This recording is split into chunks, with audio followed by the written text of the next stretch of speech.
Bonjour, c'est Jules Lavie pour Code Source, le podcast d'actualité du Parisien.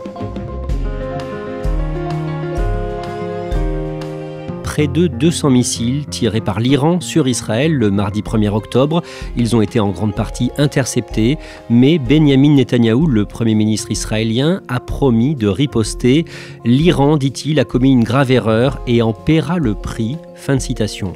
De son côté, le chef d'état-major iranien affirme que l'Iran frappera Israël avec une plus grande intensité en cas de représailles israéliennes. Code Source s'arrête aujourd'hui sur la guerre au Proche-Orient. Sans prétendre être exhaustif, nous allons essayer de rappeler les éléments essentiels pour comprendre ce qu'il se passe.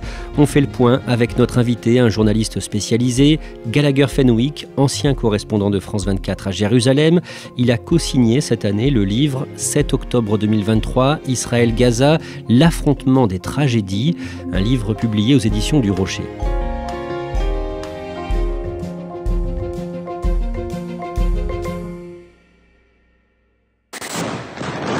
Succession d'explosions. Et dans le ciel de la banlieue sud de Beyrouth, des immenses panaches de fumée rougeâtre. Et on vient de l'apprendre, la milice chiite du Hezbollah confirme bien la mort de leur leader Hassan Nasrallah. Gallagher Fenwick, le vendredi 27 septembre, dans un bombardement de l'armée israélienne au Liban, dans le sud de Beyrouth, le chef du Hezbollah, Hassan Nasrallah, est tué. Il avait 64 ans.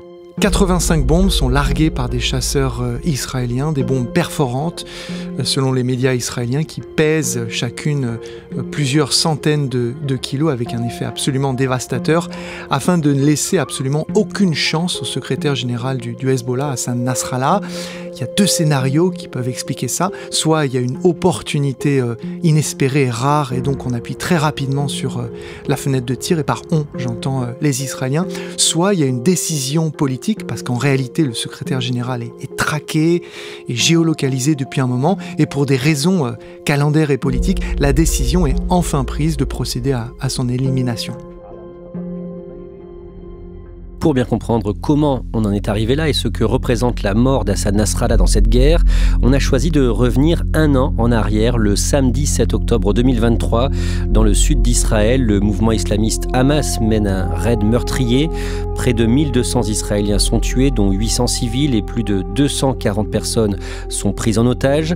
Gallagher Fenwick, dans les jours qui suivent en Israël, c'est l'union sacrée, mais le gouvernement israélien de Benyamin Netanyahou est aussi jugé indirectement responsable de ce massacre. Quelles sont les critiques ? Je dirais même directement responsable. Beaucoup d'Israéliens sont d'abord sidérés par l'ampleur des actes terroristes commis sur le territoire israélien. Et puis ils sont aussi très en colère. Benyamin Netanyahou, qui depuis les presque 2 décennies qu'il a passé au pouvoir, n'a cessé de se présenter comme étant Monsieur Sécurité. Or là, de toute l'histoire de l'État hébreu, on a tout simplement la plus grande faille sécuritaire. Le 11 octobre, Benyamin Netanyahou promet d'écraser et de détruire le Hamas. À partir de là, Israël, victime de cette tuerie de grande ampleur, estime être pleinement légitime à riposter par les armes, c'est ça ?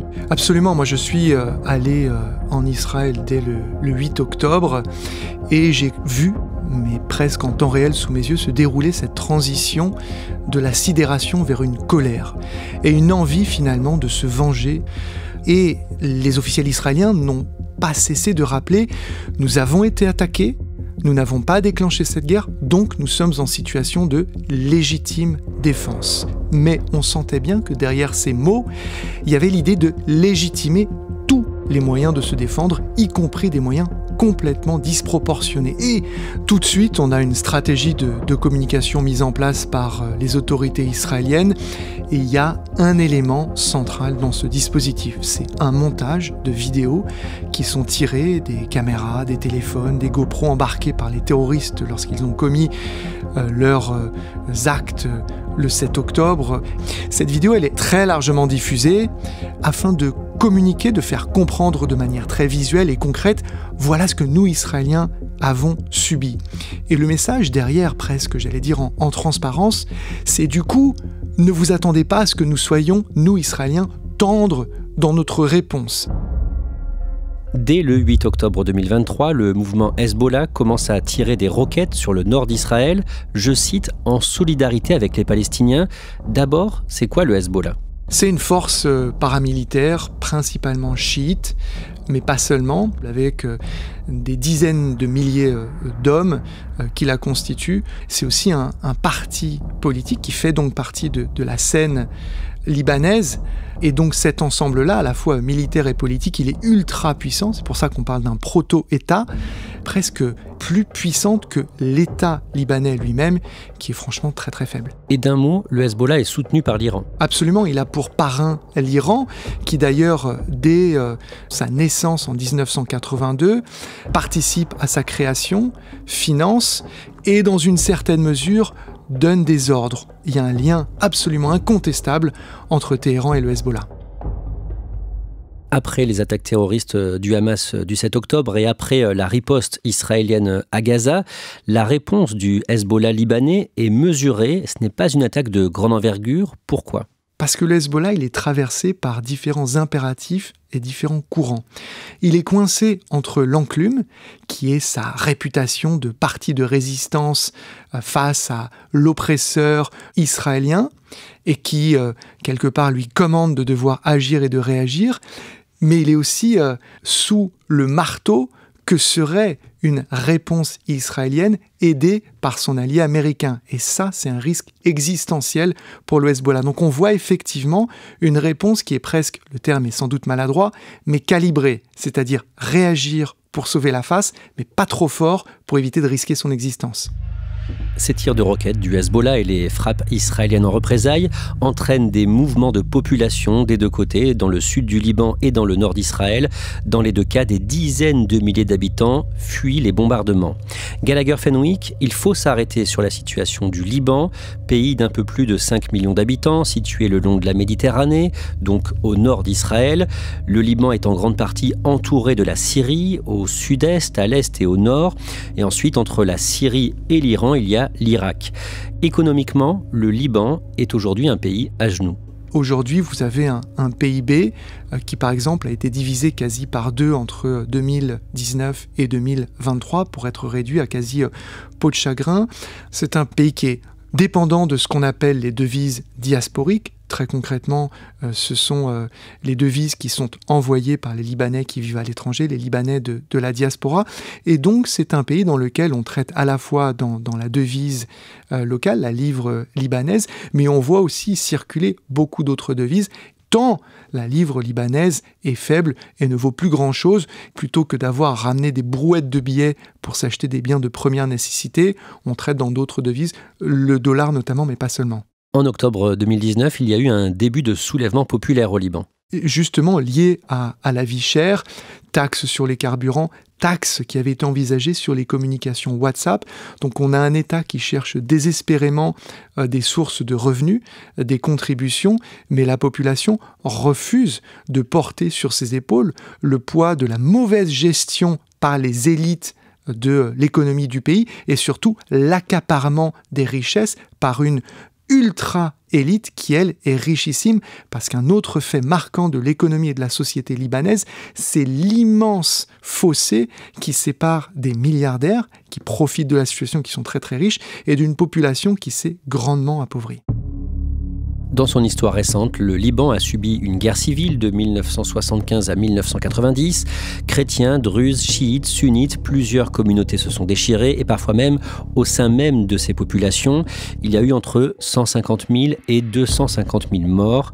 La Syrie et Israël ont été impliqués également dans cette guerre. Le sud du Liban a été occupé par Israël jusqu'en 2000. Gallagher Fenwick, en 2006, entre le 12 juillet et le 14 août, pendant 33 jours, le Hezbollah et Israël se battent, notamment suite à des tirs de roquettes du Hezbollah sur Israël. 33 jours de guerre qui sont absolument dévastateurs, notamment du côté libanais, avec des centaines de morts. On a un épisode de plus dans ces affrontements qui sont tristement presque réguliers entre Israël et le Liban, avec cette zone d'accrochage sanglante et où les populations civiles font souvent les frais de cette histoire qui ne cesse de se répéter, à savoir proche de la frontière israélo-libanaise. À partir du début de la guerre civile en Syrie, à partir de 2011, le Liban voit arriver des centaines de milliers de réfugiés syriens. Plus d'1 million de réfugiés syriens vivent aujourd'hui dans le pays. Gallagher Fenwick, politiquement, le Liban est privé aujourd'hui de président depuis 2 ans, depuis la fin du mandat du président Michel Aoun. Pourquoi, en résumé, et qui gouverne le pays ? C'est un pays qui est multiconfessionnel, ça veut dire qu'il y a plusieurs religions. Et donc politiquement, chacune de ces communautés doit, en principe, être représentée. Donc le président doit être chrétien, maronite, le premier ministre musulman sunnite et le président de la Chambre, donc le Parlement, chiite. Or, depuis la fin de la mandature du précédent président chrétien, Michel Aoun, le Parlement libanais n'arrive pas à dégager une majorité pour faire élire un président chrétien. Pour cela, il faut des concessions de la part d'une ou de plusieurs de ces branches confessionnelles qui sont représentées au Parlement. Et le Hezbollah joue un rôle dans cette crise politique au Parlement. Le Hezbollah est central dans cette crise, puisque lui, il veut que le président chrétien proche de la Syrie et proche de ses intérêts à lui, donc les intérêts du Hezbollah, soit désigné. Or, vous avez tout un tas de députés chrétiens qui, eux, veulent une autre figure. Et donc, tant que l'un de ces deux blocs, j'allais dire chrétiens, ne cédera pas, et tant que le Hezbollah lui-même ne l'emportera pas, c'est-à-dire ne récupérera pas les votes dont il a besoin, il n'y aura pas de président au Liban. Et cette crise politique paralyse le pays. Gallagher Fenwick, par ailleurs, quel est le rôle d'Hassan Nasrallah à la tête du Hezbollah ? Hassan Nasrallah, c'est un stratège militaire redoutable. C'est un orateur dont le charisme est reconnu par tous les arabisants et une partie du monde arabe. Et c'est une figure ambivalente parce qu'il a pu revêtir les habits du libérateur face à Israël, mais il est aussi perçu et subi par une grande partie de Libanais et de Libanaises comme un oppresseur, voire un assassin, puisqu'il a participé à l'assassinat de figures de l'opposition, notamment dans les années 2000, la plus connue d'entre elles étant l'ancien Premier ministre Rafik Hariri, très largement soupçonné d'avoir été assassiné par des membres du Hezbollah en 2005. On s'arrête maintenant sur l'Iran. L'Iran qui est un pays islamique depuis la révolution islamique de 1979, alors qu'auparavant il y avait un régime favorable à une ouverture sur l'Occident. Au-dessus du président en Iran, il y a un guide suprême de la révolution islamique. En l'occurrence, c'est le même depuis 1989, Ali Khamenei, un ayatollah, donc un membre du clergé chiite. Il a 85 ans. Gallagher Fenwick, dans la région, l'Iran est le dernier pays à ouvertement souhaiter la mort de l'État d'Israël.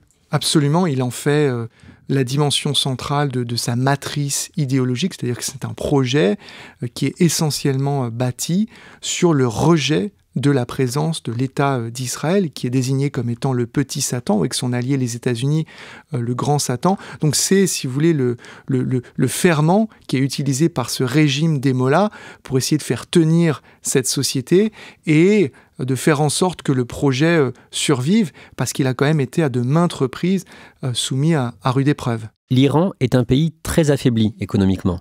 À genoux économiquement du fait des sanctions qui ont été imposées par une partie de la communauté internationale avec à sa tête les États-Unis, des sanctions qui empêchent l'Iran d'exporter certaines de ses richesses et qui impactent tout un tas de secteurs et le privent d'un accès au dollar, ce qui réduit son champ économique très très considérablement. Et donc la situation économique de l'Iran, elle est absolument désastreuse. Une inflation galopante, un taux de chômage très élevé et une classe moyenne qui glisse vers la pauvreté, à la fois parce que les sanctions font très très mal à l'ensemble de la population, mais aussi parce qu'il y a une très mauvaise gestion par les élites, volontairement. Donc les mollahs s'accaparent, volent les richesses, notamment naturelles du pays, et ne les redistribuent pas suffisamment pour alléger les souffrances d'une grande partie de la population. Le pouvoir iranien est lui aussi contesté, comme c'est le cas au Liban. Il y a notamment eu de grandes manifestations à l'automne 2022, suite à la mort d'une jeune fille de 22 ans, Mahsa Amini, 3 jours après son arrestation par la police des mœurs iraniennes, parce que son voile était mal ajusté. Rappelez-nous l'ampleur de cette contestation et la répression qui a suivi. Cette mort tragique de Mahsa Amini pour un bout de tissu mal ajusté déclenche des manifestations populaires spontanées au slogan de Femme, Vie, Liberté. Et c'est quelque chose de très très nouveau, c'est-à-dire que le bout de tissu devient un symbole de tout un tas d'oppressions dont est victime la population dans son ensemble et les femmes en particulier. Donc on voit ces vidéos fabuleuses de femmes qui dansent et qui mettent le feu à leur voile. De leur côté, les autorités répriment cela très violemment, à la fois par des tirs à balles réelles sur la foule, aussi en emprisonnant certains des contestataires dans la tristement fameuse prison d'Evin, qui est à Téhéran et qui est très très connue, notamment parce qu'elle inspire la peur et la terreur, et aussi en brisant les familles des prisonniers psychologiquement, en jouant avec leurs nerfs quand celles-ci appellent pour s'enquérir de la santé ou du statut de ces prisonniers, en leur disant par exemple « Ne vous inquiétez pas, il va prochainement être libéré », avant quelques 24 heures plus tard d'annoncer la pendaison de certains de ces contestataires, puisque beaucoup d'entre eux ont été pendus et continuent de l'être jusqu'à ce jour. Pour le régime iranien, faire perdurer la guerre contre Israël, c'est aussi une façon d'asseoir son pouvoir ?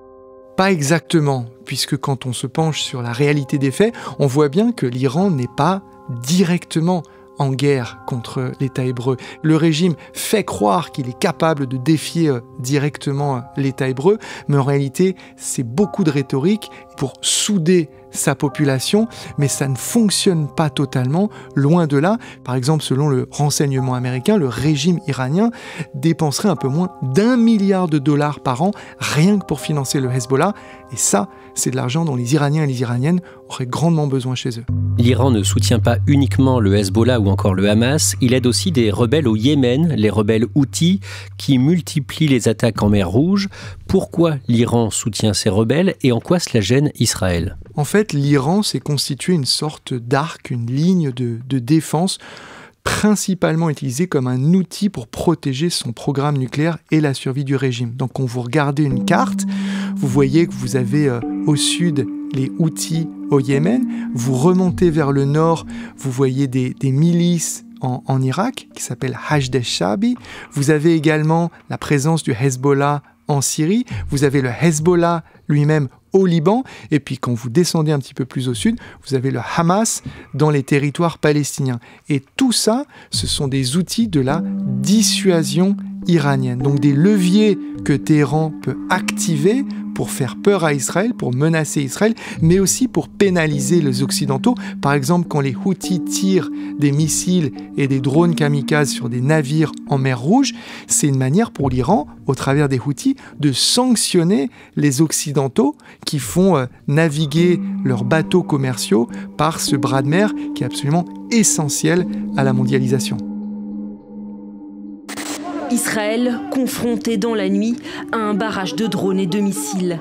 Première attaque directe de l'Iran sur son territoire. Historique et terrifiant pour les Israéliens. Gallagher Fenwick, dans la nuit du 14 avril, l'Iran lance des missiles contre Israël. Et c'est la toute première fois finalement que Téhéran met ces menaces proférées depuis 1979 et donc l'avènement de la République islamique d'Iran à exécution. Il y a effectivement une sorte de message qui est envoyé et qui est calibré, c'est-à-dire qu'il annonce par avance, ce qui veut dire permettre à l'ennemi de préparer ses défenses, qu'il va envoyer des munitions. Ce sont des missiles, certains sont puissants, mais ce n'est pas les plus puissants, et il y a également des drones kamikazes, donc qui sont des munitions lentes, en direction de l'État hébreu. La quasi-totalité, si ce n'est la totalité, est interceptée. Le 19 mai, le président iranien Ebrahim Raïssi est tué dans un accident d'hélicoptère. Une élection présidentielle anticipée est organisée. Et c'est un homme considéré comme réformateur qui est élu, Massoud Pezeshkian, un médecin de 69 ans. Pendant sa première conférence de presse, le 16 septembre, il tient un discours de fermeté au sujet d'Israël. Mais il se montre plus souple concernant la vie du pays. Il affirme avoir demandé à la police de ne plus s'en prendre aux femmes mal voilées. À Gaza, en 11 mois de guerre, les bombardements israéliens ont fait plus de 40 000 morts d'après le Hamas, dont un tiers d'enfants, toujours selon la même source. Le Hamas, au pouvoir à Gaza, était la priorité d'Israël depuis le 7 octobre. Mais le mardi 17 septembre, au Liban, des milliers d'appareils électroniques, notamment des pagers, des beepers, explosent en même temps. Le lendemain, ce sont des talkie-walkie qui explosent. Et là, le Mossad, donc les services de renseignement extérieur israéliens, renouent avec leur réputation, celle d'être capable d'infiltrer les organisations les plus méfiantes et les plus secrètes. Et le Hezbollah en fait clairement partie. Et donc, au travers de personnages et de sociétés écrans, le Mossad a réussi à faire acheter des appareils par le Hezbollah qui cherchait justement à se débarrasser de la téléphonie classique afin de ne pas être espionné. Et donc, sans le savoir, le Hezbollah fait l'acquisition de pagers et de beepers qui sont des appareils pour s'envoyer des messages très sommaires. C'est une technologie qui est assez dépassée et à l'intérieur de laquelle le Mossad a réussi à faire introduire quelques grammes d'explosifs et donc va déclencher cela à distance sur 2 jours où on va voir des centaines de membres du Hezbollah mutilés, mains, hanches, œil ou les yeux parfois arrachés par l'explosion et des civils également touchés et notamment des enfants qui périssent suite à ces explosions. Le lundi 23 septembre, Israël lance une série de bombardements sur le Liban. Et à partir de là, on sent qu'Israël prépare et lance une opération de grande envergure, notamment parce que l'État hébreu reproduit un schéma qu'on a vu il y a 1 an à peine à l'œuvre dans la bande de Gaza, c'est-à-dire des forces aériennes qui tapissent le terrain de bombes et qui préparent éventuellement l'arrivée de forces au sol, donc d'une incursion terrestre. On se rend également compte par la même occasion qu'Israël dispose de ce qu'ils appellent une banque de cibles très très large et qui a probablement été constituée pendant des années d'observation et d'espionnage du Hezbollah.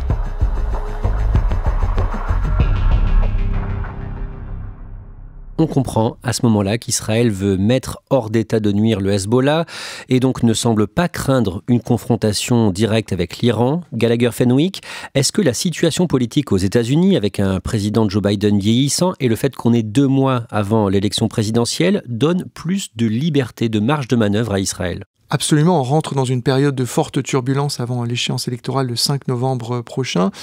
Et Joe Biden est hésitant parce qu'il ne faut pas trop s'impliquer dans une éventuelle guerre régionale au Proche-Orient parce que les Américains ne veulent absolument pas être à nouveau mêlés à une aventure militaire dans cette région dont ils gardent un très mauvais souvenir, notamment du côté de l'Irak. Et en même temps, Joe Biden se doit de se tenir aux côtés de son grand allié qu'est Israël. Donc on voit que lui aussi est en train de chercher une réponse calibrée entre ne pas en faire assez et en faire trop. Dans la nuit du mardi 1er octobre, des soldats israéliens pénètrent au Liban. L'armée israélienne parle d'incursions limitées visant des infrastructures terroristes. Le même jour, dans la soirée, l'Iran tire sur Israël près de 200 missiles, en grande partie interceptés par le système de défense israélien.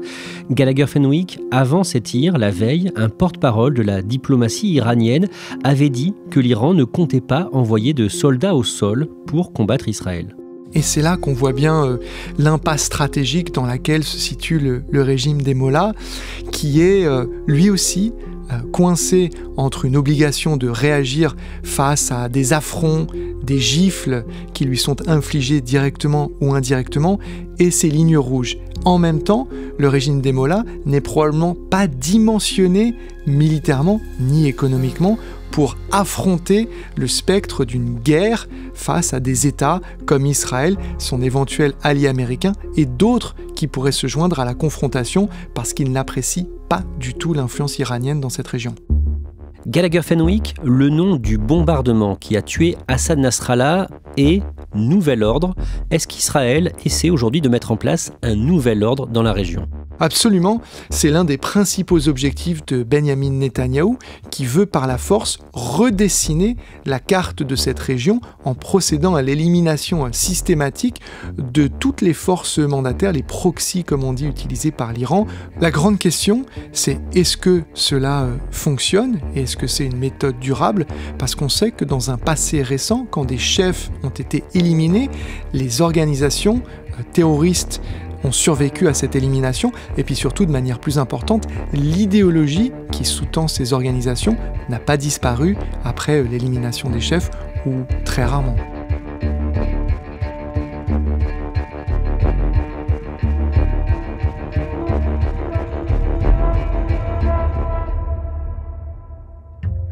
Merci Gallagher Fenwick. Je précise que cet entretien a été enregistré le mardi 1er octobre. Gallagher Fenwick, journaliste indépendant, ancien correspondant à Jérusalem. Je redonne le titre de votre dernier livre, 7 octobre 2023, Israël-Gaza, l'affrontement des tragédies. Un livre coécrit avec Benoît Cristal, publié aux éditions du Rocher. Cet épisode de Code Source a été produit par Thibault Lambert, Raphaël Pueyo et Clara Garnier-Amouroux. Réalisation, Julien Moncouquiol. Si vous aimez Code Source, n'hésitez pas à nous laisser un commentaire ou des étoiles sur votre application audio préférée. Et puis n'oubliez pas Crime Story, le podcast du Parisien consacré aux affaires criminelles.